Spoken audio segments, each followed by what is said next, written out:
예배에 참석한 모든 분들, 하나님의 은혜와 주의 축복이 더욱 넘치시기를 바랍니다. 왜냐하면 우리의 우선순위를 예배에 두셨기 때문에 오늘 교회에 예배당에 오신 것입니다. 왜 일이 주일날 없겠습니까? 그러나 우선순위가 있습니다.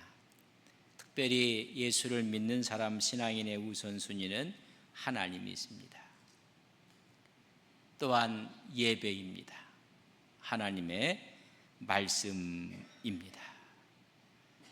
그러나 수많은 사람들이 우선순위를 여러분 뒤바꿀 때가 있습니다. 신앙인들에게 가장 중요한 우선순위는 하나님이라는 것입니다. 바울은 1차, 2차, 3차 전도여행을 하며 마지막에는 로마로 압송되어 가는 것을 4차라 여기까지 합니다.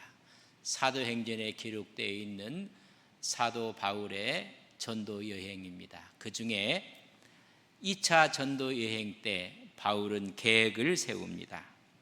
선교 계획을 세우며 선교지를 선정하고 기도를 했습니다. 사도행전 16장에 보면 무시아에서 이제는 저 북쪽 비두니아로 선교의 일정을 떠나게 됩니다. 그의 선교 계획이었습니다. 여러분, 선교를 하는 사람이 얼마나 기도를 많이 했겠습니까? 전폭적으로 기도하고 하나님 비두니아로 가기로 작정했는데 오히려 그곳이 아니었습니다. 오히려 성령께서 그것을 막으셨다. 하나님의 영이 허락하지 아니했다. 무시아에서 드로아로 가서 마게도냐로 가게 됩니다. 여러분, 자기의 계획이 있고 자기의 목표가 있습니다. 그게 나의 우선순위라고 생각하고 바울은 선교지를 정했는데 하나님께서 아니라는 것입니다. 하나님의 기쁨은 그곳이 아니라 마게도냐로 가는 것이었습니다. 사도행전 16장 10절에 보면 바울이 그 환상을 보았을 때 우리가 곧 마게도냐로 떠나기로 힘쓰니 이는 하나님이 저 사람에게 복음을 전하라고 우리를 부르신 줄로 인정함이라. 자기의 계획도 여러분 내려놓습니다. 하나님의 환상 말씀이 먼저였습니다. 신앙인의 우선순위가 무엇일까? 우리에게 보여주는 독특한 선교 일정의 내용입니다. 내 원칙이 있고 내 계획이 있습니다. 그것보다 하나님의 환상 중에 주시는 주님의 말씀이었다는 것입니다. 사람마다 자기의 내면의 가치관이 있습니다. 무엇을 소중히 여기냐에 따라서 우선순위가 바뀝니다. 돈인가, 명예인가, 아니면 내 가족인가, 성공인가에 따라서 우선순위가 바뀝니다. 오늘 함께 예배하는 우리 온 성도님들이 우선순위가 하나님이요 예배며 말씀이 되시기를 주님의 이름으로 간절히 축복합니다. 이스라엘 백성들이 왕을 요구를 합니다.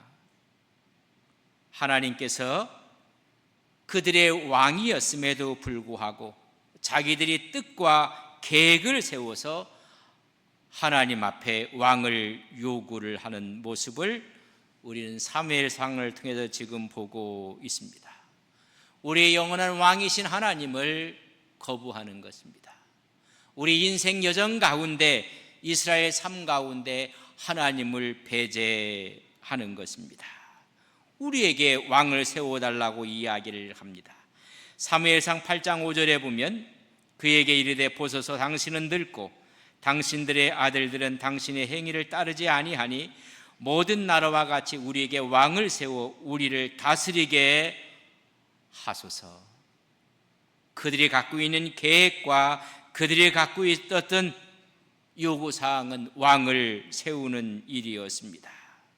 성경을 읽어보면 이 이야기 앞에 지도자에 있던 사무엘은 기뻐하지 아니했다고 했습니다.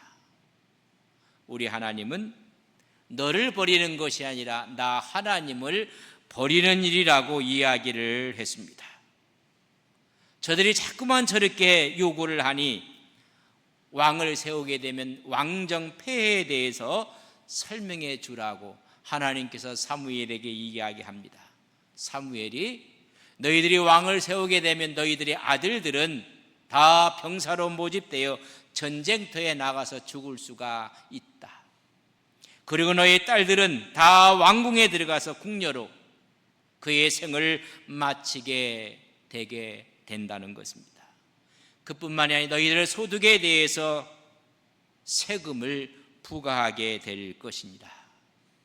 우리의 영원한 왕은 하나님인 것을 되둘러 말씀하고 있는 것입니다. 이렇게 설명을 들었을 때 그들은 말하기를, 사무엘상 8장 19절에 보면 백성이 사무엘의 말 듣기를 거절하여 이르되 아니로소이다 우리도 우리 왕이 있어야 하리니. 아무리 하나님이 기뻐하지 않는 모습을 왕정제도의 폐해를 통해서 하나님 마음을 전합니다. 그러나 그들은 이야기합니다. 그 말 듣기 싫다는 것입니다. 우리에게 왕이 있어야 됩니다. 왕을 달라고 이야기를 하는 것입니다. 근본적인 것은 하나님의 통치가 아니라 저 이방 나라처럼 우리에게도 사람의 통치, 인간의 통치를 요구하는 것입니다. 가장 슬픈 이야기에 사무엘상에 있는 이야기입니다. 그래서 세운 사람이 사울입니다. 오늘 설교 제목은 왕이 될 사울. 다음 주에는 왕이 된 사울에 대해서 함께 나누며 은혜를 나누고자 합니다. 우리 이런 이야기를 간혹 할 수가 있습니다. 예수 믿기 전 십자가까지 우리가 가게 됩니다. 그리고 십자가를 가는 우리의 신앙과 우리의 믿음은 너무나 아름답습니다. 겸손하고 하나님 말씀에 순종하며 기도하며 십자가로 갑니다. 그렇다면 더 중요한 것은 십자가의 구원의 역사가 일어난 것이 얼마나 중요한지 모릅니다. 그러나 그와 더 중요한 것은 십자가 이후에 우리의 삶의 모습입니다. 수많은 사람들이 십자가의 은혜까지는 다 다다랐는데 그 은혜 받은 사람들의 삶의 모습이 빛과 소금의 역할을 감당하지 못하는 것입니다. 오늘 이런 그림을 머릿속에 그리면서 왕이 될 사울의 모습과 이제 왕이 된 사울의 모습을 두 주에 걸쳐서 말씀을 드릴 것입니다. 그렇다면 왕이 될 사울은 어떤 사람이었는가? 오늘 본문 9장 1절에 보면 베냐민 지파의 기스라 이름하는 유력한 사람이 있으니 그는 아비엘의 아들이요 소리의 손자요 베구랄의 증손이요 아비아의 현손이요 베냐민 사람이더라. 베냐민 지파에 대한 이야기를 하면서 기스에 대해서 그의 조상을 이야기합니다. 2절에 보면 기스에게 아들이 있으니 그의 이름은 사울이요 준수한 소년이라 이스라엘 자손 중에 그보다 더 준수한 자가 없고 키는 모든 사람보다 어깨 위만큼 더 컸더라. 왕이 될 사울의 모습을 설명해 주고 있습니다. 베냐민 지파였었고 그의 아버지는 유력한 사람이었습니다. 이 유력한 사람 가문에 태어난 사람이 사울이었습니다. 사울을 가리켜 준수한 소년이라. 요 준수하다는 이야기는 부모로부터 상수권을 받을 수 있는 연령대라는 것입니다. 또한 준수하다는 이야기는 전쟁에 나가면 전투할 수 있는 능력을 갖고 있는 청년이라는 것입니다. 다시 말하면 결혼할 수 있는 성숙하고 젊은 사람이라는 것입니다. 외모로 봐서는 여러분 아주 준수해서 모든 자격이 갖추어져 있을 뿐만 아니라 거기다 키까지 컸다는 것입니다. 다른 사람 어깨 위에 있더라. 오늘날 사람을 여러 가지로 평가하는 기준이 무엇일까? 그 당시에 남자들을 평가하는 기준 중에 최고로 중요한 것이 여러분 키였습니다. 키를 보고 모든 것을 판단하는 기준이었습니다. 키가 컸다는 이야기는 강력하고 또한 리더십을 갖고 있을 뿐만 아니라 모든 것이 다 갖추어져 있는 힘 있는 사람입니다. 다시 말하면 매우 매력적인 사람인 것을 이야기를 합니다. 그래서 그의 아들의 이름을 사울이라는 여러 가지 의미 가운데 구하여 얻은 자라는 뜻이 있습니다. 하나님께 구하여 얻었다. 이것은 어찌 보면 언어의 유희입니다. 저들이 하나님께 왕을 구하여 얻은 왕이 사울입니다. 그의 아버지 기스는 유력한 사람, 재산이 많은 사람이었습니다. 또한 그는 강한 사람이었습니다. 지파는 베냐민 지파입니다. 지파 가운데 가장 적은 지파가 베냐민 지파입니다. 그럼에도 불구하고 유력한 사람이 됐다는 것은 하나님의 은혜가 그 가정에 임했다는 말씀입니다. 이스라엘 백성들이 영원한 통치자인 하나님을 배제하고 왕을 구하는 것은 신앙적인 모습은 아닙니다. 그럼에도 불구하고 그들은 이웃 나라의 문화, 이웃에 있는 나라들의 강력한 왕의 제도를 그들은 부러워했던 것입니다. 그때 원해도 하나님이 기뻐하지 아니했고 지도자가 기뻐하지 아니했다면 우선순위를 바꿔야 합니다. 우선순위의 위배 사항입니다. 비신앙적인 가운데 그들이 요구를 하는 것입니다. 하나님은 이런 비신앙적인 요구를 하는 이스라엘 백성들의 기도의 요구를 들어주십니다. 그때 들어주실 때 저들의 마음을 빼앗을 만큼 완벽한 사람을 하나님이 세우셨다는 것입니다. 그의 아버지는 유력한 사람이었고 그의 아들 사울은 준수하고 키가 컸다고 이야기해 주고 있습니다. 모든 백성들의 마음을 다 빼앗아갈 만큼 완벽한 사람을 세운 것입니다. 사무엘상 10장 24절에 보면 하나님께서 하시는 말씀 가운데 하나님이 무슨 말씀을 하고 있는지를 우리는 깨닫게 됩니다. 그 깨달음 앞에 얼마나 완벽하게 주었는지 10장 24절에 보면 사무엘이 모든 백성에게 이르되 너희는 여호와께서 택하신 자를 보느냐 모든 백성 중에 짝할 리가 없느니라 하니 모든 백성이 왕의 만세를 외쳐 불렀다. 이스라엘에게 그와 짝할 자가 없었다는 것입니다. 여러분 우리말로 하면 최고의 상남자였습니다. 그들은 신앙이 아니라 인본주의를 가슴에 끌어안고 왕을 구한 것입니다. 그때 하나님은 인본주의에 딱 맞는 사람을 하나님께서 세우셨다는 것입니다. 그들이 요구한 것은 바로 이런 것을 요구했으리라 생각하고 하나님께서 세상적인 조건에 완벽한 사람을 하나님이 세우신 것입니다. 여기서 무엇이 문제였을까? 신앙의 문제는 하나도 말하지 않습니다.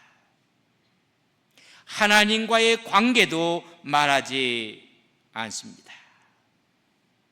저들은 세상적인 조건으로 왕을 요구했을 때 하나님은 세상적인 조건으로 완벽하게 갖춘 사람을 세우는 것입니다.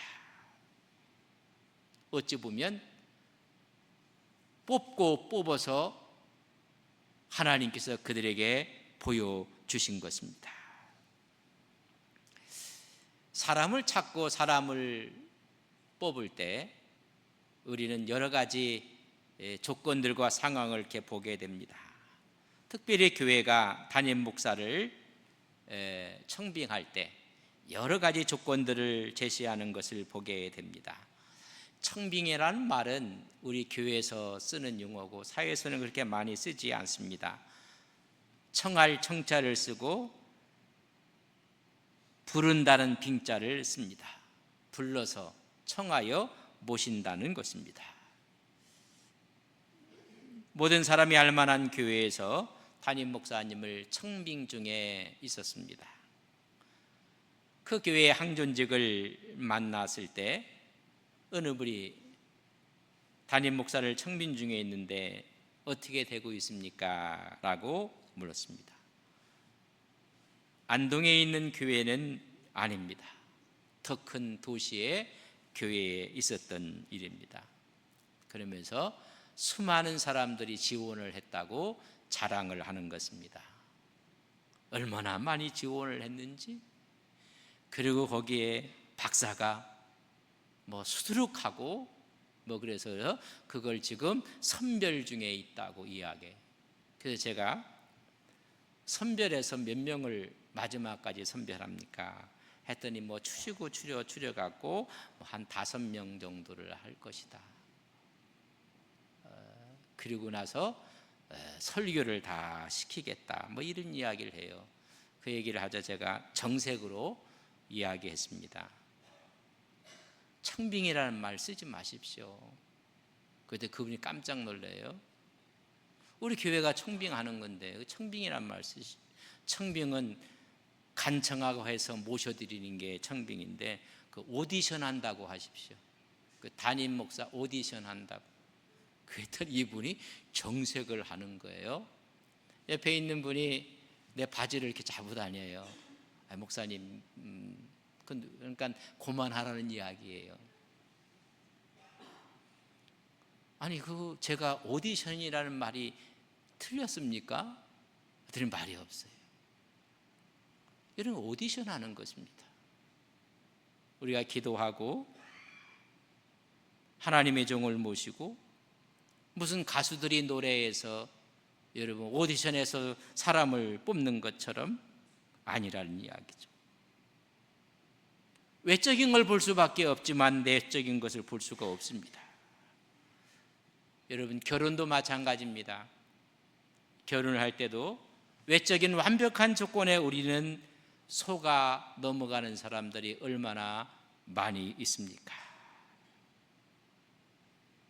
오늘 하나님께 요구했을 때 하나님께는 멋지게 그들의 눈높이에 맞게끔 그들이 원하는 대로 하나님께서 세우는 겁니다. 어찌 보면 응답입니다. 여기서 중요한 것은 우리가 하나님께 기도하고 요구해서 하나님께 응답받았다고 해서 다 좋은 것이 아니라는 것을 아셔야 합니다. 어떤 분은 하나님의 응답이라고 이야기하는데 제3자가 보니까 아니에요. 딸이 뭐에 꽂혔는지 한 남자를 사랑하고 100% 좋아하고 있는데 부모가 보고 주위에서 보니까는 좀 아니에요. 너는 겉만 보고 있다. 그건 아니다 해도 듣지 않습니다. 내가 기도했고 내가 바랐던 상남자를 나는 얻게 되었다. 그래서 결혼을 하게 됩니다. 그 다음부터는 어려운 일이 벌어지는 일들이 한두 건이 아닙니다. 하나님이 응답을 주십니다. 2가지 레슨이 있습니다. 첫째는 그래 하나님께서 들어주셨다. 두 번째는 들어주심으로 말미암아 그것이 나의 욕심이고, 여러분, 잘못된 선입견이고 잘못된 가치관에 있다는 것을 하나님께서 여러분 다루시는 과정이 된다는 것을 아셔야 됩니다. 이루어진 것으로 인해서 기뻐할 것이 아니라 그 이름을 통해서 하나님은 그 사람의 모난 부분을 다루어 나가시는 고통과 광야의 인생 여정을 살 수 있다는 것도 여러분 기억하셔야 합니다. 혹시 여러분들은 사울왕 같은 응답을 얻은 적은 없습니까? 나는 100%라고 생각했는데 그 응답 앞에 하나님이 나의 모난 부분들을 다루시는 아픔을 겪고 있는 분은 없느냐, 이 말씀입니다. 사울의 집안은 힘이 있는, 재력이 있는 집이었습니다. 사울의 겉모습은 꽤 괜찮았습니다. 준수하고 키가 컸습니다. 우리말로 이야기를 한다면 서울의 명문대학을 나왔습니다. 훌륭한 가문입니다. 훌륭한 외모입니다. 화려한 스펙을 갖고 있습니다. 근데 중요한 것은 사울왕이 세워지는 과정 가운데 한 번도 나타나지 아니하며 결론적으로 말하기를 그는 하나님을 소중히 여기는 마음이 없었더라. 다 외적인 것은 좋았는데 하나님을 존중히 여기는 마음이 없었다는 것입니다. 하나님의 법과 하나님의 원칙을 소홀히 하고 자기의 철학과 주장을 고집하고 말았던 사람인 것을 왕이 된 후에 깨닫게 됩니다. 오늘은 왕이 되기 전에 사울의 모습을 말씀을 드리는 것입니다. 하나님의 섭리의 손길은 정확하고 그들이 요구를 들어주시는 하나님의 섭리를 보게 됩니다. 사울은 아버지의 잃어버린 암나귀를 찾고 있습니다. 그때 사무엘은 이스라엘의 왕이 될 사람을 찾고 있습니다. 평범한 일상생활을 통해서 아버지의 나귀를 찾다가 사무엘은 왕이 될 사람 사울을 만나게 되는 것입니다. 인간은 언제 어떻게 어떤 사람을 만날 수가 있는지 알 수 없습니다. 그래서 만나게 하시고 그때 사울의 모습을 우리는 네 가지로 표현을 해줄 수가 있습니다. 그의 모습은 순종의 형 사람이었습니다. 오늘 사무엘상 9장 3절에 보면 사울의 아버지 기스가 암나귀를 잃고 그의 아들 사울에게 이르되 너는 일어나 한 사원을 데리고 가서 암나귀를 찾으라. 아버지는 부자입니다. 나귀가 한 마리 있지가 않았을 것입니다. 그러나 그 한 마리를 찾아오라고 아들에게 명을 내립니다. 그는 성실하게 잃어버린 나귀를 찾아 이 산 저 산 이 골 저 골로 여러분 찾아 나섭니다. 효심도 대단한 것입니다. 여러분, 이 나귀를 찾기 위해서 3일을 찾습니다. 여러분, 하루도 아닙니다. 3일 동안 찾아 헤맵니다. 왜 3일이라는 것을 알 수가 있는가? 9장 20절에 보면 사흘 전에 이른데 암나귀들을 염려하지 말라. 사울이 사무엘을 만났을 때 사무엘이 주신 말씀입니다. 3일 동안 헤매고 있었다는 것입니다. 그는 성실했고 아버지께 순종하는 사람이었습니다. 그러면서 그 아버지의 마음을 얼만큼 헤아리고 있는지, 아버지, 수많은 양과 나귀가 있는데 한 마리 때문에 내가 이렇게 고생해야 됩니까? 라고 말하는 것이 아니라 3일 동안 찾는 동안에 사울은 아버지의 마음을 걱정하고 있습니다. 그 말씀이 9장 5절에 보면 이렇게 기록되어 있습니다. 그들이 술 땅에 이를 때에 사울이 함께 가던 사원에게 이르되 돌아가자. 내 아버지께서 암나기 생각은 고사하고 우리를 위하여 걱정하실까 두려워하노라. 3일 동안 헤매고 찾았지만은 찾은 것이 없어요. 이제는 사울이 아버지 마음을 걱정하고 있습니다. 자식이 나갔는데 3일이 지나도록 소식이 없는 아버지의 마음을 헤아리고 있는 자식의 모습입니다. 아버지는 내 아들이 나가서 맹수의 습격을 받았는지, 악한 사람의 습격을 받았는지, 자식에 대한 걱정을 하고 있는 아버지의 마음까지 헤아릴 수 있는 분별력을 가졌던 청년이었습니다. 뿐만 아니라 사울은 열린 마음을 가졌습니다. 사람이 수용성이 없이 배타적인 사람, 다친 사람은 너무나 힘든 사람입니다. 사완이 이야기를 합니다. 사무엘상 9장 6절에 보면 그가 대답하되 보소서 이 성읍에 하나님의 사람이 있는데 존경을 받는 사람이라 그가 말한 것은 반드시 다 응하나니 그리로 가사이다. 그가 우리가 갈 길을 가르쳐 줄까 하나이다. 지금 아버지의 마음을 걱정하고 있는 이 사울에게 사완이 말합니다. 이곳에 하나님 사람이 있습니다. 그분을 만나면 나귀의 행방을 알 수 있을 것이고 찾을 것입니다. 그분은 한 번도 그의 말이 땅에 떨어진 적이 없습니다 라는 이야기를 듣고 여러분, 사울은 그 하나님 사람을 찾으러 갑니다. 사울은 지쳐 있습니다. 그리고 아버지까지 걱정하고 있습니다. 근데 자기 종이 이야기를 합니다. 그 이야기를 그대로 받아들입니다. 상대방의 신분에 개의치 아니하고 겸손한 마음으로, 열린 마음으로, 수용성을 갖고 사울의 말을 받아들입니다.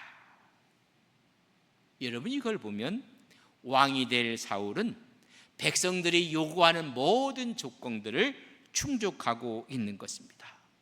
세상의 눈으로 바라봤던 그 눈높이에 맞게 하나님께서 세우신 사람이 사울이었습니다. 사무엘은 사울을 만나게 되었을 때 여러분, 기름 물병을 취해서 그에게 머리에 기름을 붓습니다. 10장에 있는 말씀입니다. 그리고 너는 지도자가 될 것인 것을 이야기합니다. 그때 주의 영이 임합니다. 그에게 새 마음을 주었습니다. 그리고 나라의 일을 이야기합니다. 그리고 나귀를 찾아서 집으로 돌아오게 됩니다. 그때 가장 궁금하게 생각했던 사람이 그의 숙부였습니다. 긴 기간 동안 돌아오지 않는 이유가 무엇일까? 혹시 그 당시에 최고의 지도자였던 사무엘은 만나지 않았을까? 그 사무엘을 만났다면 조카 사울에게 무슨 말을 했을까? 라고 생각을 하면서 그가 묻습니다. 10장 16절에 보면 사울이 그의 숙부에게 말하되 그가 암나기를 찾았다고 우리에게 분명히 말하더이다 하고 사무엘이 말하던 나라의 일은 말하지 아니하니라. 여러분, 사무엘이 왕이 될 것을 이야기했습니다. 그에게 기름을 부어 주었습니다. 하나님의 영이 임했고 새 영이 임했습니다. 그러면 다 이야기하고 싶은 것입니다.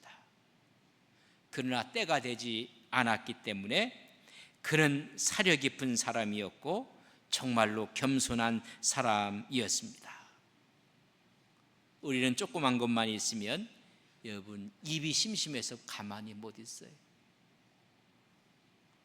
왕이 될 사울은 이런 모습이었고 왕으로 그가 뽑히게 되었습니다. 12집 가운데 베냐민 뼈가 뽑히고 마들이 가족이 뽑히고 마지막 기스의 아들 사울이 뽑혔을 때 그는 숨고 있는 모습을 기록하고 있습니다. 사무엘상 10장 22절에 보면 그러므로 그들이 그 여호와께 묻되 그 사람이 여기 왔나이까? 여호와께서 대답하시되 그가 진보따디들 사이에 숨었느니라. 제비를 뽑아서 기스의 아들 사울이 뽑힙니다.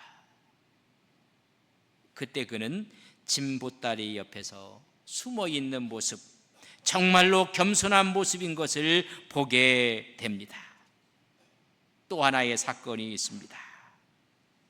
그를 왕으로 세웠을 때 암몬 자손 나하스가 여러분 국경을 침탈하며 들어옵니다.